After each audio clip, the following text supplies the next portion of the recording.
За бүгдээрээ сайн бацхан уу, шимжлэгээр ахин олцож байгаадаа баяртай байна. Өнгөрсөн 7 хоногт өнжөөд амарсан. Тэгээд энэ хугацаанд уг нь нэг бичлэг хийх гээд нэлээд бэлдээд явж исэн боловч миний хувьд өөрөө яг цаг хугацааны хувьд амжаагүй учраас илүү энэ 7 хоногт нөгөө энэ хэрэг маань өөрөө өрнөд явж байгаа хэрэг учраас ахиж нэмж мэдээллүүдийг нь цуглуулад та эцэстээ ингээ хүрэх гээд бэлдэж байна. Тэгээд яагаад энэ хэргийн талаар ингээ бэлдъя гэж бодсон байх юм бол нэгдүгээрт энэ хэрэг өөрөө Японд бол яг одоо бүр маш олон хүний анхаарлын төвд орсон хэрэг байгаа. Энэ бол одоо Кёто, Японы хуучин нийслэл хотод 11 настай 5 дугаар ангийн хүүхэд одоо алга болсон, сургаггүй алга болсон хэрэг байгаа. Тэгээд өнгөрсөн хугацаанд бол ерөнхийдөө хэргийн тайлал бол бүрэн тайлагдсан байгаа. Тэгээд энэ нь бол одоо манай Монголч гэсэндээ өнгөрсөн 9 дугаар сард нэг хүү 2 настай хүү Хөвсгөл аймагт бас алга болж байсан шүү дээ. Тэгээд тэр үеийн одоо эрен хайх ажиллагаа дэ цагдаагийнхан хэвлэлийнхэн бас яаж ажиллаж байсан энэ гэдгийг харсан. Саяхан энэ хүүг бас алга болсон байж хахад би ингээл за энэ хүү юу болж байгаа вэ, яаж байгаа вэ, хийж байгаа вэ гэл анхаарал хандуулж авах орондоор бас нэг 2 настай хүүхэд бас алга болоод тэгээд харамсалтайгаар олцсон шүү дээ. За ингээд иймэрхүү хэрэгүүдээр угаасаа нэг их хүмүүс гэлтгүй ер нь л бүх хүмүүс ингээд нэг тийм олцчоосаа гэсэн нэг тийм юм гордлоготойгоор иймэрхүү хэрэгүүдийг ерөнхийдөө ажиглаж явж идэв шээ тэ. Тэгээд дээрэс нь бас нэг сургамж олгох үүднээс өөртөө ч гэсэндээ юу болсон байна, яасан байна, яаж яваад ер нь ам алдсан байна. Одоо ер нь хүүхдэйгээ ч гэсэндээ ярилцах тэ. За ингээд болгоомжтой байгаараа ингээрэ тэгээрэ ингэн шүү гэж ярилцах бүр жоохон одоо хүний үг мэдхгүй хүүхдүүд байх юм бол тэр хүүхдүүдээ яаж харж халамжлах юм гэдгийг нэмээ өвөд нь ахтууд нь захиж сургах гээд ингээд маш олон бид нэр иймэрхүү хэрэгүүдээс сургамж авч явах хэрэгтэй юм шиг санагддаг. Тэгээд энэ удаагийн хэрэг бол тэгтээ сансныг бодох юм бол нэлээд одоо ярвигтай тэ ойр дотны хүмүүс нь оролцож ирсэн ийм хэрэг байсан. За хамгийн анх бол энэ хэрэг 3 дугаар сарын 23-ны өдөр энэ хүү ингээд сургууль руугаа ааваараа машинаар хөргүүлээд тэгээд сургуулийнхаа гадаа нь аав нь очиж буулгаад тэгээд буцаа явсан. Тэгээд өдөр сургуулаас нь 11 цаг 45 минутын үед гэдэг баг шүү. Залгаад хүүн одоо сургуультай ирсэнгүй юу болсон бэ, яасан бэ гэд уцтаад тэгтэл эцэг их нь одоо манай хүү гэртээ сургууль дээр очоогүй юм байна гэдгийг нь мэдээ цагтаад мэдэгдснээр ерөнхийдөө энэ хэрэг ингээд өрнөд эхэлдэг байгаа. Тэгээд энэ хүүг хайж гана гэдэг мэдээлэл гарч явах үед нь би бас яг хүүтэйгээ суугаад анхаарчсан байхгүй. Одоо манай хүү чинь 3 дугаар анги тэнгууд сайн 5 дугаар ангийн хүүхд ингээд алга болсон байх шүү. Ингээ маш эрсдэлтэй шүү. Ийшээ тийшээ хүмүүсийг дагаж явахгүй шүү. Янз янзын чихэр өгье гэсэн хүмүүс байна уу? Аав ээж чинь дуудаж гинэ гэсэн хүн байна уу? Тэ? Эсвэл ийшээ найз чинь дуудаж гинэ гэж чамаг ямар ч аргаар одоо тэр хүн ингээд аваад явахыг үгүйсэхгүй. Тийм учраас чи ерөөсөө хүнд ингэж итгэж хамтдаа явж болохгүй. Тэгээ одоо энэ Японд хүүхдүүд чинь нөгөө ингээд татдаг юм байдаг шүү дээ. Хэрвээ танихгүй хүн хурж ирээд чамаг ингээд унах юм бол энийг ингээд татаад мэдэгдэх ч юм уу те. За тэгээ 110 гээд тусламжийн дугаарын утас руу хүмүүсийг гуйгаа залгуулах байдаг ч юм уу те. Хамгийн ойр харагдж байгаа хүн дээр очиод тусламж гуйх, хамгийн ойр харагдж байгаа дэлгүүрлөө гүйж орох гэх мэтэр ингээд бас энэ хүрээ нэг ярилцсан. За тэгээд хүүтэйгээ ерөнхийдөө энэ хэргийг ярилцчаад энээс хойшоогоо бол яг юу болсон талаар нь бол нэг их хэлхийг бодоогүй. Тэгэл өөрөө ерөнхийдөө ажиглаад явсан. За хэдүүлээ одоо энэ хэргийнхаа үндсэн гол хэсэг рүү орцгоё гэж бодож байна. Санснаас нэрээ Японд нөгөө тоосон цэрийн нөгөө харшлын уйлрал дуусаагүй одоо хүртэл нус гойдсон хിവэрэ байж байгаа. За яг юу болсон бэ гэх юм бол өглөөний 7 цаг 30 минутын үед хүү бол хамгийн сүүлд харагдсан нь өөрийнхөө гэртээ өглөөнийхөө цайг ууж исэн гэж байгаа. За энэс хойшоо аавтайгаа хамтдаа одоо сургууль руугаа явсан. Аавынхаа машин цугаа явсан. Тэгээд аав нь өглөөний 8 цаг үед хүүг сургуулийн гадаа буулгасан гэдгээ. Энэ буулгасан газраас хүү сургууль руугаа ер нь бүх хүүхдүүд л энэчээ буулгадаг сургуулийн яг гадаа нь ингээд зогсохыг бол ер нь зөвшөөрдөггүй. Ягаад гэвэл тэрүүгээр маш олон хүүхдүүд явган явж сургууль руугаа ирдэг учраас зам тээврийн осол гарахаас сэргийлээд одоо энэ буулгах газруудыг жоохон хол байлгадаг. Ингээд хүү буугаад нэг 150-аас 200 м орчим алхаад уган сургууль руугаа ингээ орох байсан.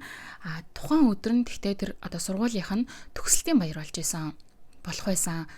Тийм учраас тэр хаваар ингээ багш нар бол нэлийн завгүй маш олон хүн тэр хаваар ингээ холигсон ер нь жоохон хүмүүсийн анхаарал сарнсан өдөр байсан гэж байгаа юм. За ингээд 11 цаг 50 минутанд сургуулаас хүүгийн гэрлээ уцтаад өнөөдөр ирээг болохыг нь мэдэгддэг.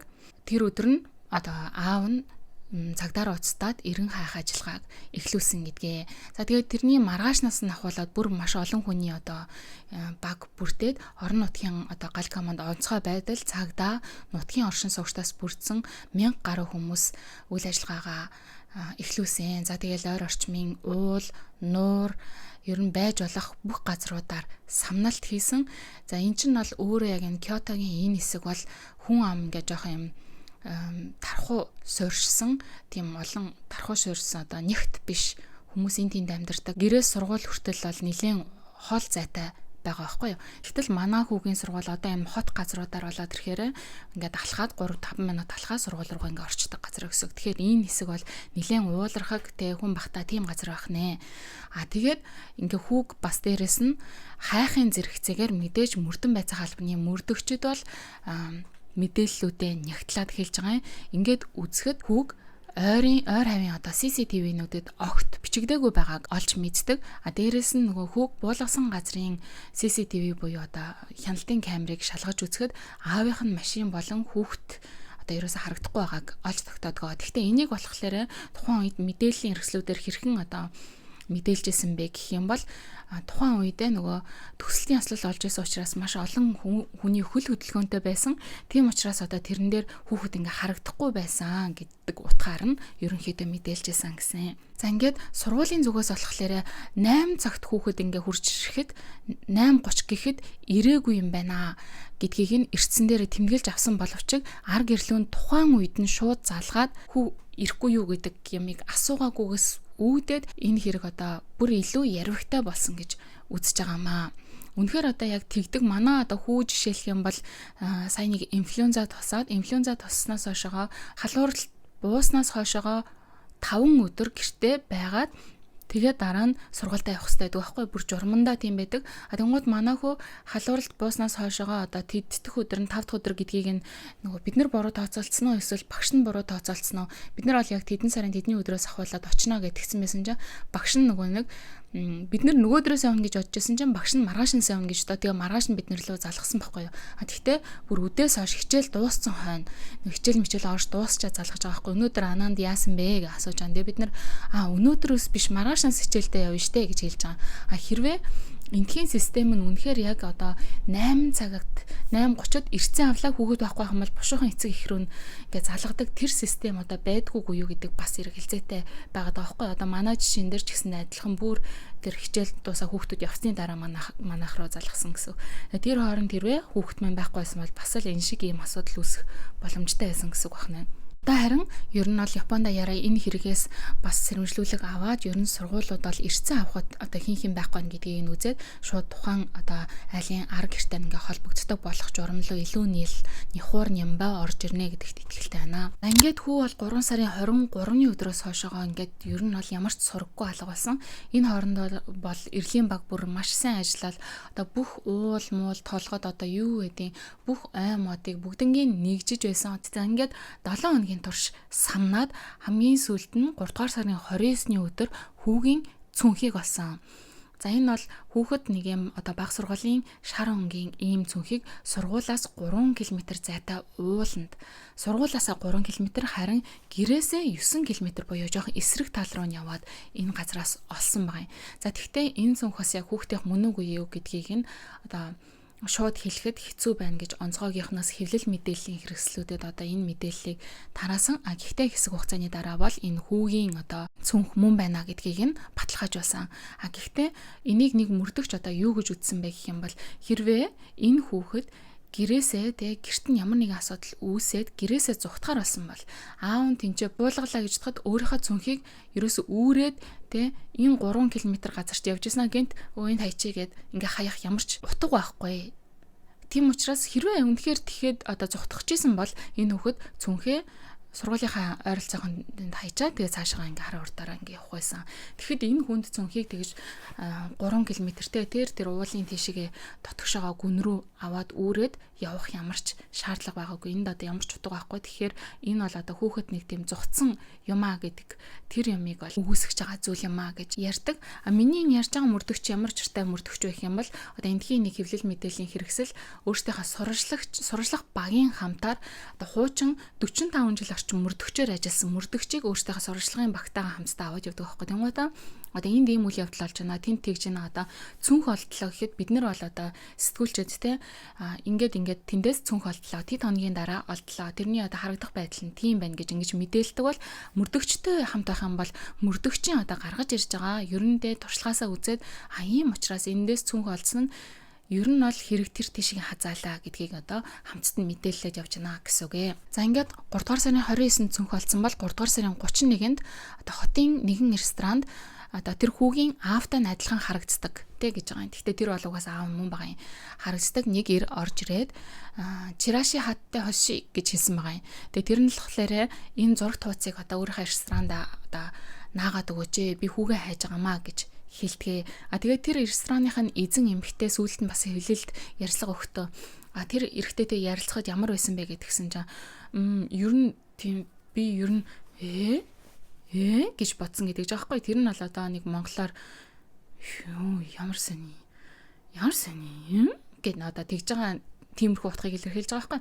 Яагаад тэгэхээр ингээд хүн чинь ингээд хүүхдээ хайгаад явж байгаа хүн тэ аав хүн бол одоо ингээл хүүхдээ ер нь ингээл нэг ярах төдийд л шууд ингээл огшоол шууд ингээл нулимсан гараад ирнэ дээ тэ. Тэгсэн чинь тэр эрэхтэй болохоор зөөр ингээд чирашаа хаттай бас шигээ бүр ингээд юу ч лог юм шиг тэгж хэлчихсэн гэж байгаа байхгүй. Тэр ярьж байгаа байдлын ч гэсэндээ ингээд сонсгож ерөн жоохон тийм нэг төвхтэй хэцүү нэг тийм хүн юм шиг надад санагдсан.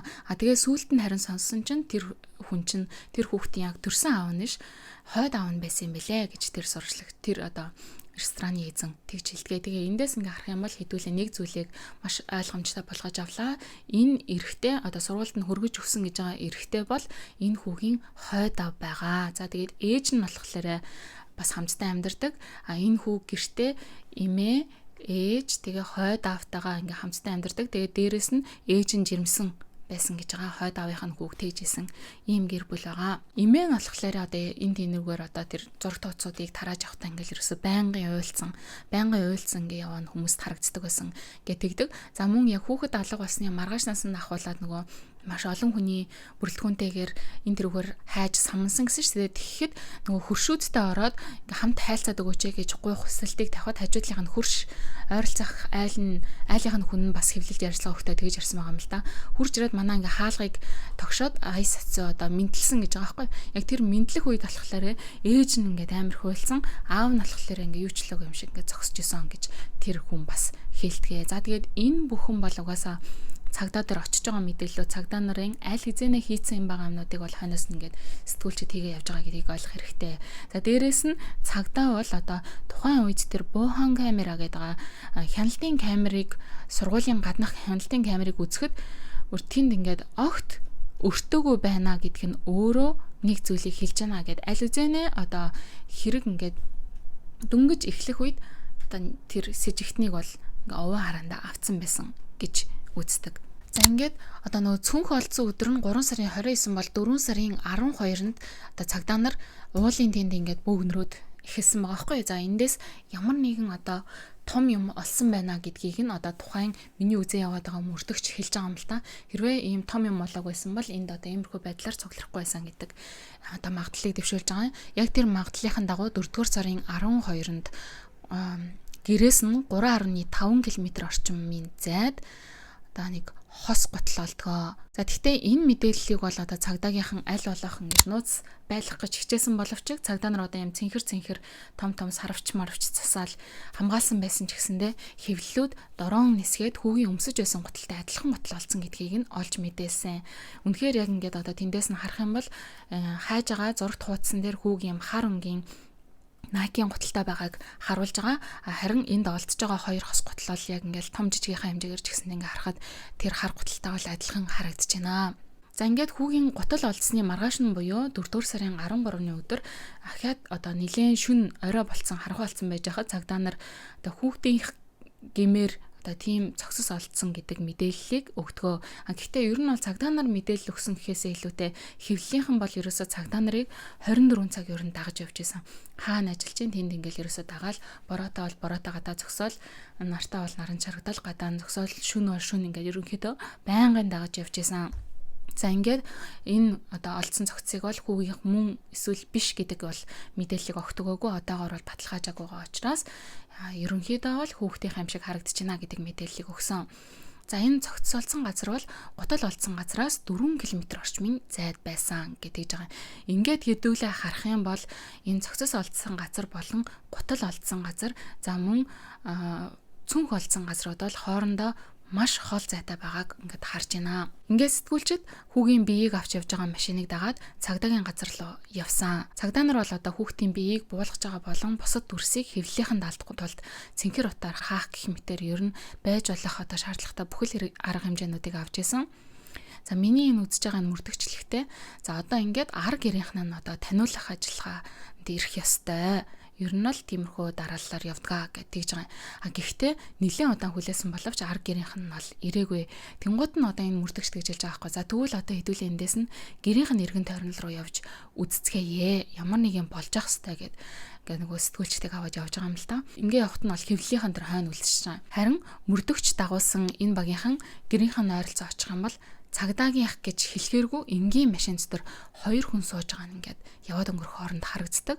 За тэгээ нөгөө мөрдөгч чинь тайлбарлахдаа за энэ хүмүүс бол мөрдөгчд юм аа гэж хэлж байгаа юм. Гэхдээ энэ гэрийн ойролцоо юм хоёр мөрдөгч байж байгааг одоо энэ сурвалжлагч мөрдөгч юу гэж тайлбарлаж байгаа вэ гэх юм бол за ер нь бол ингээ хүүхэдтэй ямар нэгэн байдлаар одоо осолдоод гимтээдтэй өөд болсон байх юм бол ер нь л ар гэрийг одоо авчираад шууд таниулах хэрэгтэй гэдэг жаа. Энэ хоорондоор нөгөө ДНХ-ийн шинжилгээр энэ бол одоо нөгөө хүү мөн байна гэдгийг нь баталчихж байгаа юм л та. Тэгээд ер нь бол ингээ таниулах ёстой байт юм аав ээжийг нь. Тэгтэл энэ удаад одоо таниулах авчирсангүй. Харин оронд нь гадаа нь ингээд хоёр одоо мөрдөгч байж гэнэ гэдг нь баривчилгааны зөвшөөрөл хүсэх бэлтгэл хийж байгаа байх өндөр магадлалтай юм а гэж тайлбарлаж байгаа юм. За энэний дараагаар одоо хэвлэлийнхэн бүгдээрээ нөгөө хүүгийн гэр хохирогчийн гэрийн гадаа хурж ирээд бүгдээрээ цугларчж байгаа юм л та. Ингээ хурж ирээд цуглархад бол нөгөө байсан нэг машин маань ингээ 2 машин болоод ерөнхийдөө нэмэгдсэн. Тэгээд гэрээс бол одоо хаашаа энэ талаар яваад гарах боломжгүй, энэ талаар гараад явах боломжгүй ингээд хідэн талд нь ингээ 2 талд нь яг ингээ мөрдөгчөд харсан байдалтайгаар ингээд хаагаа тавьсан байгаа юм. За тэгээд дотор нь бол аав ээжтэй ч юм уу одоо гэрийнхэнтэй ярилцж байгаа бололтой одоо мөрдөгчөд орцсон нэлээд удаан хугацаанд дотор байсан. За мөрдөгчийн хэлж байгаагаар л ийм удаан одоо танилцуулга мэдээлэл хийж байгаа нь одоо хэрэг бол өөр тийшээ явж байгааг хэлнэ гэж энэ хүн хэлж байгаа юм. За ингээд 4-р сарын 15-ны өглөөний 7 цаг гэхэд гэрийнхэн гадаа 2 нисдэг тэрэг ингээ эргэлдэж байгаа бүр нэлээд сүртэй юм болж байгаа юм. Цагдаа нар ч гэсэндээ хурж ирээ зогссоод одоо тууз татцсан. За тэгээд хохирогчийн гэрийн гадна маш олон цагдаа нар зогсож байгаа. Энгийн үед бол хизээч одоо хохирогчийн гэрийн гадаа ийм юм болдоггүй юм а гэж мөн мөрдөгч хэлнэ. За ингээд энэ гэрээс бол маш олон машин зэрэг гарч явж байгаа нь ингээ харагддаг. Энэ дотор бол одоо хин байгааг мэдэх боломжгүй. Аавыг нь ээжтэйг нь аваад явсан уу? Одоо өөр бусад гэрийн бүгдөө хүмүүсийг аваа явсан уу? Хин явсныг нь бол мэдэх боломжгүй байдаг. За ингээд хэсэг хугацааны дараа бол нөгөө хохирогчийн аав буюу хойд аав нь Камеока гэж цагдаагийн газарт ирж мэдүүлэг өгч байгаа нь тодорхой болдог. За гадаа нь бас ингээд сэтгүүлчд бороотож гисэндээ зогсож байгаа нь харагдаж байна. Ингээд 4-р сарын 16-ны өдөр 37 настай Юки Адачиг гэ баривчлах шийдвэр гаргадаг. Одоо баривчлах зөвшөөрлийг өгдөг. Энэ баривчлах зөвшөөрлийг өгөхийн тулд ер нь бол бараг л хөдөлгөшгүй нотлох баримтыг цуглуулсан ер нь бол тодорхой болсон учраас ингээд баривчлах зөвшөөрлийг өгж байгаа гэсэн үг ээ. Ер нь тэр гэр дотор нь ч гэсэндээ одоо мөрдөн байцаах ажиллагаа явуулж байгаа. Тэд нар бол бүгдээрээ ер нь бол хөдөлгөшгүй нотлох баримтаар баталгаажсан үед одоо тэрийг өгдөг зөвшөөрлүүд гэж байгаамаа. Ингээд 17-нд Юки Адачи өөрөө одоо байцаалдах үеэрээ би түүнийг одоо боомлсон гэдэг мэдээлэл өгсөн нь хэвлэлүүдээр гарч эхэлдэг. За ер нь бол цагдаа нар зөвхөн одоо энэ үгийг л хүлээж исэн. Тэрнээс биш бусдаар бол баг бүх юм нь анханасаа тодорхой байсан гэж цагдаа нар сүлд нь хэлж байгаа юм л та. Цагдаач гэж явах одоо мөрдөгчд гэх юм уу да тий. Одоо ингээ хэвлэлийнхэн бол янз янзын цагдаа болон мөрдөгчдтэй одоо яг ингээ ажиллахгүй байгаа ч гэсэндээ энэ тал дээр маш туршлагатай хүмүүсийг одоо эфиртээ авчираад ярилцж байгаа юм л да. Ер нь бол ингээд одоо яаж ажилласан байх вэ? Яасан байх вэ? Ийсэн байх вэ гэдэг ингээ асуунгууд ер нь бол энэ нь бол хуулийн байгууллагын баг хинд ч анханаас нь харсан одоо тодорхой зүйл байсан. Харин энийг одоо хэвлэл мэдээллийн хэрэгслэр одоо яаж зөв залаад яаж тэр өшөө олон нотлох баримтыг цуглуулж амжих вэ гэдэг л сонирн байсан болохоос биш ер нь бол хинбэ гэдгийг нь баг ингэж хайж олох баг Тэ бараг л анханасаа ингээд ойлгомжтой байсан. За нэгдүгээрт бол тэ сургуулийн гаднах камерт ерөөсө өртөөгөө байсан явдлаа. Энэ бол ер нь бол хин сэжигтэн бэ гэдгийг хэдийнэ онилцсон, ер нь тодорхой болгоцсон байсан гэсэн үг. За дээрэс нь 11 цаг 30 минутанд хүүхдээ ер нь сургуулиас бүх эцэг эхчүүд тэр өдөр авах ёстой байсан. Тэгээд 11 цаг 50 минутаас сургуулиас эцэг эх рүү ноцтож мэдгдсэн гэж байгаа штэ. Энэ хоорондоор 20 минутын зай байна тийм үү? Тэгээд 12 цагт аав нь цагдаар уцтаж мэдгдсэн гэж байгаа. Гэтэл саяын тэр 11:30-аас 11:50-ийн хооронд 20 минутын хооронд аав нь ганц нэг хүмүүст манай хүү алга болсон гэж ярьсан гэж байгаа. Өөрөөр хэлэх юм бол сургуулиас уцтаж мэдэгдэхээс өмнө манай хүү алга болсон гэд ганц нэг хүнд яриа явж исэн гэж байгаа. Энэ бол бас маш том с ิจ гтэй тохиолдол байсан гэж одоо хэвлэлүүдээр тайлбарлаж байгаа. Дээрээс нь аавынх нь одоо машиных нь бол GPS, хар хайрцаг энтрийнх нь мэдээллүүд ер нь бол устдсан байсан гэж байгаа. За энэ устдсан байсан юмнуудыг нь сэргээхийн тулд 2-3 хоногийн хугацаа шаардагддаг гэж байгаа. Тэгэхээр энийг бол бас хүлээх шаардлагатай болсон гэж үзэж байгаа юм л да. Тэгээд одоо гаргаж авсан GPS-ийнх нь одоо явсан байршлуудын дагуу ингээ эрен хаах ажиллагааг ингээд шатараатаагаар явуулж байгаа. Энийг хэдүүлээ сүүлд нь ярив. За энэ бол бас нэг ойлгомжтой хардах болсон шалтгаан байж байна. За дээрээс нь хойд эцгийнх нь утсыг нь одоо шалгахад хүүг алга болсон өдөр нь цогцыг хэрхэн одоо байхгүй болгох вэ гэдэг ч юм уу тийм хайлт Google-с ингээ хийсэн нь бас тодорхой болдгоо. За мөн хохирогч хүү болон аав хоёрын хоорондын харилцааг ер нь одоо олон гэрчүүдийн яриагаар ингээд магадaltaж тодорхой болгож ирж байгаа юм л да. Ингээд үзэхэд бол хүү бол хойд аавдаа маш дургу ер нь бол таарамжгүй харилцаатай байсан гэдгээ өөрийнхөө найзуудтай хэлж идэг. Дээрэс нь хүүгийн эмээ нас одоо тэрийг нотолж идэг. Ер нь бол хүүгийн эмээ ч гэсэндээ анханасаа энэ бол баг хойд аавынх нь хийсэн зүйл юм а гэдгийг гадарлаж исэн гэдгээ мөн цагдаа нарт уламжилж хэлсэн байдаг. Дээрэс нь хэрэг болсон өдрийн маргаашнаас нь ахуулаад тэдний гэр бүлийнхэн аялалд явах хэрэгтэй байсан юм байна л да. За тэгээд аялалд явах учраас нөгөө маргааш нөгөө чөлөө авсан юм байна. 24-ний өдөр явахгүй гээд. Тэгээд сургуулийн зүгээс болохоор яагаад тэгж оройтож нөгөө эцэг эх рүү холбоо ирсэн гэдгээ бас жоохон зөвтгөх гэж оролцсон гэх юм бол бид нар нөгөө 24-ний өдөр чөлөө авсан байсныг нь 23-ны өдөр юм шиг санаад бас жоохон ингээ азанцсан. Тэгтэл тэр бол бидний буруу байсан. За энэ доор ингээд юм өрөмдөөд байна байсан гэж хэлж байгаа. Тэр аяллаа тухай өөрөө найзтайгаа ярьж байхдаа одоо танаа аавч мавч ингээд нэг найз нь ярьсан чинь бити тэрнийг миний аав гэдэг бити тэрний нэрийг хэлээд би тэр нь ч одоо дургу аялалч гэснээр би ер нь явахыг хүсэхгүй байна энэ төр гэж найзтай ярьж ирснийг найз нь сүлд нь бас гэрчилж ярьсан байт юм байна лээ. Хүүг алга болсон 23-ны өдрийн өмнөх 3 өдөр нь болохоор одоо амралтын 2 өдөр болон бүх нийтийн амралтын өдөр 5 дахь өдөр таараа ингээд нийтдээ 3 өдөр ерөнхийдөө гэртээ байсан, гэртээ амарсан гэсэн. Тэгэхээр энэ хооронд бол одоо тэр аав хүү хоёрын хоорондох зөрчил жоохон илүү хурцтмал байдалд орсон байх магадлалтай гэж одоо зарим хүмүүс үзэж байгаа. Ер нь бол ингээд нөгөө гэмт хэргийн статистикуудыг харж байхад амралтын өдрүүдээр ч юм уу ер нь нэг тийм уртын амралтаар өвлийн амралт зуны амралтуудаар нөх хүүхэд гэртээ удаан хугацаагаар байж авах хугацаанд маш их одоо тийм гэмт хэргийн хохирогч болж байгаа тохиолдлууд маш их ер нь байдаг шүү дээ.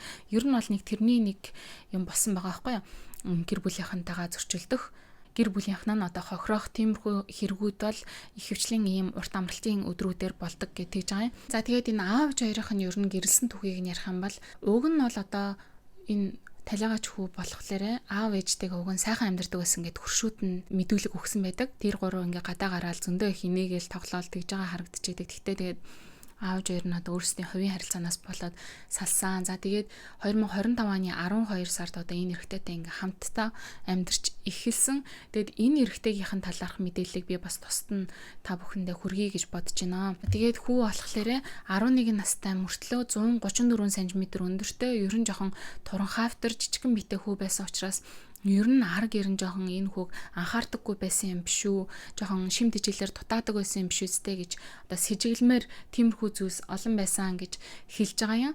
Гэхдээ ерөнхийдөө бол тийм жижигхэн биетэй шүү дээ. Ер нь бол Япон хүүхдүүд чинь ер нь жижигхэн биетэй. Одоо манай хүү чинь 3 дугаар анги мөртлөө 132 см гэсэн баггүй юу? 3 дугаар ангиж дөнгөж эхэлж байгаа шүү дээ. Тэгэхээр чи энээс хойшоо яаж өсөхийг мэдэхгүй. Гэхдээ ер нь 132 см тэнгуутаа одоо яг анги дотор бол баг хамгийн өндөр нь болчиход байгаа байхгүй юу? 132 штэ. Тэгэхээр энэ хүү чинь 5 дугаар анги мөртлөө 134 см гэхээр бас яг тийм үгүй юу гэвэл бас яг жижигхэн битэд орох уу, шимт хичээлээр дутагдчихсэн үгүй юу гэдгийг нь бол эхлэхэд бол бэрх гэж би бодож байна. Ээжийнх нь ар гэрийн зүгээс бол одоо энэ эрэгтэй те Юки Адачи гэдэг энэ эрэгтэйтэй бол гэр бүл зохиоход нэлээд дургүй байсан гэдэг тийм мэдээллүүд бол мэрсэр гарсан байсан. Гэхдээ энэ бол бас бацтай мэдээлэл биш ээ. За тэгэхээр хэдүүлээ энэ Юки Адачи гэдэг байгаа энэ хүний талаар баг зэрэг ярих гэж бодож байна. Яагаад гэвэл энэ хүн ер нь одоо яагаад ийм хэрэг үйлдэх болсон юм болоо гэдгийг нь бол бид нар мэдэхгүй штэ. Тэгэхдээ ерөнхий тэр нэг амьдарч ирсэн түүхийг ингээ харах юм бол яагаад ийм гэм төрөг үйлцнийг нь мэдэж магадгүй гэж бодоод одоо сэтгүүлчид тэр мэдээллүүдийг ингэж гаргаж ирж ухаж гаргаж байгаа байхгүй. Гэхдээ мэдээж яг бүрэн хариулт өгөхгүй. Ямар ч лсэн гэсэн мань хүн өөрийнхөө хийсэн үйлдээ гимшгүй байгаагаа бол илэрхийлсэн байт юм байлаа. Яг юу гэж хэлсэн гэхлээр ингэж хэлсэн байсан, би бүр бичиж авсан юм. Ваташи но яттагу то ни мачига аримасен гэж хэлсэн байгаа байхгүй. Одоо миний хийсэн юмд бол алдаа байхгүй гэж ингэж хариулсан байгаа юм. Тэгэхээр энэ хариултаас нь болоод хүмүүс бол өстой ямар ч тийм те хүний үнэргүй, хүний мөсгүй одоо тийм ямар ч одоо сэтгэл дотор нь ямар ч тийм халуун юм байхгүй. Тийм одоо хүн юм байна. Эсвэл одоо толгой нь бол явж эрүүл биш хүн юм байна гэж үзэж байгаа юм аа. За харин энэ Юки Адачи гэдэг хүний эргэн тойрны хүмүүсээс нь ер нь ямар хүн бэ гэсэн тодорхойлтыг авахд би түүний эцэг эхийг хизээж харж байгаагүй гэж нэг хүн хэлсэн байна. Тэр ихэвчлэн эмээдэг ганцаараа байдаг байсан гэж хариулсан байна. Тэр маш ичимхий хүн байсан гэж нэг хүн хэлсэн байна. Бас нэг хүн хэлэхдээ за сайхнаар хэлэх юм бол ер нь ичимхий даруухан хүн байсан. Муухайгаар хэлэх юм бол хитрхээ тусгаарлагдсан хүн шиг санагддаг байсан гэж хариулсан байгаа юм. За бас нэг хүн болохоор тэр өөрөөсөө дээгүүр албан тушаалтнуудын одоо хайрыг татдаг хүн байсан. Өөр нэг хүн тэр доод албан тушаалтнуудын дунд алдартай тийм одоо зан чанар нь одоо сайхан дандаа инээж явдаг тийм хүн байсан гэж хэлсэн. За мөн энэ хүн Кёто хотын улсын дунд болон ахлах сургуульд сурч исэн бөгөөд ахлах сургуульд сурагчдын зөвлөлийн одоо дарга байсан, ерөнхийлөгч байсан. За мөн ахлах сургуульдаа хөл бөмбөгийн клубын гишүүн байсан гэж ангийнх нь хүүхдийн хэлснээр мэдээллийг баталгаажуулсан байна. За тэгээд тэр нөгөө зураг тууц тараагаад явж исэн гэдэг дээр нь бас хүмүүсийг жоохон төөрөгдүүлсэн тийм болсон. За энийг нь болохоор мөрдөн байцаах хилцээний дараагасан Фумикасу Хигучи гэдэг хүн болохоор хэрвээ энэ мэдээллийг тараах энэ ажилд оролцоогүй бол энэ аавын хувьд энэ хүн чи юу ч хийхгүй шүү дээ, ямар с ิจ гтэй юм бэ гэж бодоод сэжиглэгдэх учраас энийг болоод бодоод өөрөө хийсэн гэж тодорхойлж байгаа юм. Өөрийгөө буруутан биш гэдгээ харуулахын тулд мөрдөн байцаалт өөр дээр нь ирэхээс өмнө урьдчилан сэргийлэхийг хүссэн үйлдэл бол энэ юм аа. За ерөнхийдөө энэ мэдээлэл бол нэг иймэрхүү мэдээлэл нь одоо тэгээд нөгөө GPS-ийн мэдээлэл, утасных нь одоо мэдээлэл явсан рут энтер нь тодорхой болцсон учраас хэд хэдэн газруудаар хайж байгаа.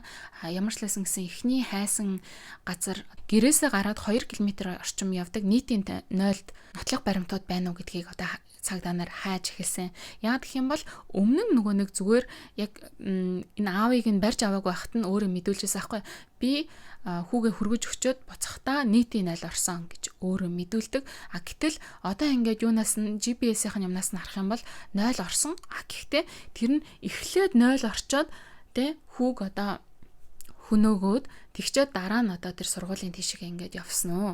Аль эсвэл цаашаага хүүг хөргөж өгнө гэж одоо худлаа ярьж тэнцэн одоо цаашаага явж хүүг хөнөөчөөд наашаага 0 давчраад нуусан уу гэдэг нэг асуудал болчиход байгаа. Ер нь бол одоо мөрдөн байцаах албаны таамаглаж байгаагаар тэр гэрээсээ яваад 2 км орчим байдаг бараг хүн ордоггүй тэр авийн одоо зам засаж байгаа хүмүүс ч гэдэм үү те жоохон тийм нэг явуулын хүмүүс ордог хүн бараг ордоггүй тэр 0-ын тэр орчимд ер нь бол хөнөөгөөд тэндээ бараг хэд хоног байлгасан байж магадгүй гэж үзэж байгаа юм л да. Тэгээд ер нь энэ мөрдлөгийн явцад бол хүүгийн биеийг маш олон удаа ийш тийшээгээ зөөсөн юм байна гэдг нь бол тодорхой болсон. Тэгээ яг хаана байлгасан бэ гэдгийг нь маш тодорхой болгожиж одоо энэ хэргийг хаах гээд байгаа. Тийм учраас одоо яг энэ GPS-ийн дагуу яваад бүх байсан газруудыг нь тодорхой олгож бүх мэдээллүүдийг яг магтлаад окей болгоод тэгжиж бас одоо хамсаатан байгаа юу байхгүй юу гэдгийг мэдэн шүү дээ. Тэгэхээр тэрийг одоо тодорхой олгож байгаа. Тэгээ саяны хэсэг тэр нийтийн 0-ыг бол битүүмжиж дотор нь нэлээд юм хийсэн. За тэгээ тэрний дараа болохоор одоо хүүгийн бие олцсон газраас ойролцоох нэг бас нэг юм усан цөөрөн байгаа. Энэ цөөрөн дотор саяхан юм усан давуурах дроноор бас хайгуул хийж байгаа нь ингээ харагдсан. За энэ мэтэр бол яг аавынх нь одоо энэ хугацаанд эн чинь хүүг алга болсноос хойшоо биеийг нь олон хүртэл 3-7 хоногийн хугацаа болж байгаа байхгүй. Энэ 3-7 хоногийн хугацаанд ер нь хаагур яваад ингээд нуугаад явсан бэ гэдгийг нь бүгднийг ингээд яг тодорхой болгохын тулд одоо ажиллаж байгаа гэсэн үгээ. За тэгээд өөрөө бол яг энэ талаараа нэг их ам нээгээгүй байгаа юм шиг байгаа юм. Ямар ч лсэн гэсэн мань хүний одоо нөгөө цүнх авиж тавьсан, гутал авиж тавьсан газруудыг нь бол аль хэзээ нэгжээд самнаад үдцсэн газруудад тэр нь ахин гарч ирээд идэг гэсэн учраас ер нь бол за энэ бол нэг л тийм цаанаа учиртай юм болоод байна гэдгийг нь мөрдөн байцаа халбных нь мэдчихсэн гэж хэлдэм билээ. Яагаад гэх юм бол 90 хаах ажиллагааныхаа үеэр одоо тухайн одоо самнсан газруудаа баталгаажуулаад явхад тэнд нь одоо юуч байгаагүй мөртлөө тий камерын бичлэгээр юуч байгаагүй мөртлөө сүүлд нь яг тэнд нь ингээд тавьсан байдалтай гараад ирдэг. Тэр жоохон одоо маш их эргэлзээ төрүүлжсэн гэх тэгдэм билээ. За тэгээ хүү бол олдохдоо яг газар дээр юм доошо харсан байдалтай янз бүрийн юмд одоо булагдсан ч юм уу те 3-7 хоногийн хугацаанд хэрвээ анханасаа тэнд байсан бол гарах одоо харагдах одоо шинж байдлууд байх хэвээр одоо тэр бол байгаагүй.